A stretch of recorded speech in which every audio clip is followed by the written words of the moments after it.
দাদা, মুখ্যমন্ত্রী এলেন, এসআইআর এর বিরুদ্ধে বললেন, কি বলবেন এখন, কি বলবেন আপনারা? দেখুন, রাজ্যের মাননীয় মুখ্যমন্ত্রী মমতা ব্যানার্জি প্রথম দিন থেকেই এসআইআর এর বিরুদ্ধে এবং এসআইআর পদ্ধতিগতভাবে যে ত্রুটি আছে সে ব্যাপারে সোচ্চার হয়েছিল এবং পরবর্তী সময়ে তার কথা মানে পদে পদে মিলে গেল। এই এসআইআর এর নাম করে 50-এরও বেশি মানুষ তারা মারা গেলেন, বিএলআরও মারা গেলেন। অনেক মানুষ আতঙ্কগ্রস্ত হয়ে তারা শয্যাশায়ী হয়ে পড়ে রয়েছে।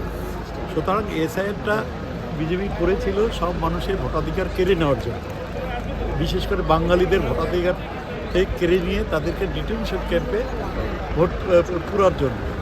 যেভাবে এর আগে পাশের রাজ্য আসামে প্রায় 19,06,000 মানুষকে এসআইআরের নাম করে তাদের ভোটাধিকার হরণ করে ভোটাধিকার কেড়ে নিয়ে যেভাবে তাদের ভোটার করে ডিটেনশন ক্যাম্পে ঢুকিয়ে রেখেছিল, পচিয়েছিল, সেভাবেই বাংলার মানুষকে, বাঙালিকেও তারা এই ডিটেনশন ক্যাম্পে ভরে পচাতে চেয়েছিল। কারণ বিজেপি আপনার বুঝতে পেরেছেন যে বাংলা বিরোধী, বাঙালি বিরোধী। বাংলায় বিভিন্ন রাজ্যে গিয়ে কথা বললে তাদেরকে পিটানো হয়, তাদেরকে বাংলাদেশে পুশব্যাক করানো হয়। ইতিমধ্যেই সোনালী বেগম দেখেছেন, আরও কিছু পরিবার দেখেছেন, জোর করে তারা পুশব্যাক করেছে বাংলাদেশে। সুতরাং বাংলার মানুষ লড়তে জানে, লড়াই করে নিজেদের যে অধিকারটা ছিনিয়ে নিতে জানে, সেটারই মমতা ব্যানার্জি সেটাই বলেছেন যে এসআইআর এর নামে যেভাবে ভোটাধিকার কেড়ে নেওয়ার চক্রান্ত হচ্ছে, যেভাবে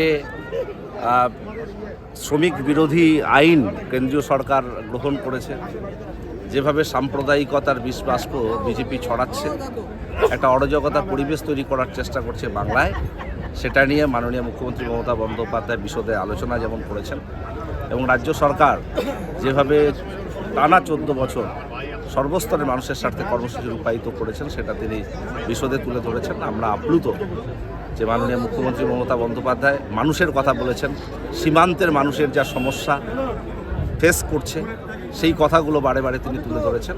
সবটা মিলে এবং রাজ্য সরকার এই মানুষগুলোর পাশে কীভাবে রয়েছেন সবটাই তিনি আলোকপাত করেছেন। আমরা অত্যন্ত খুশি।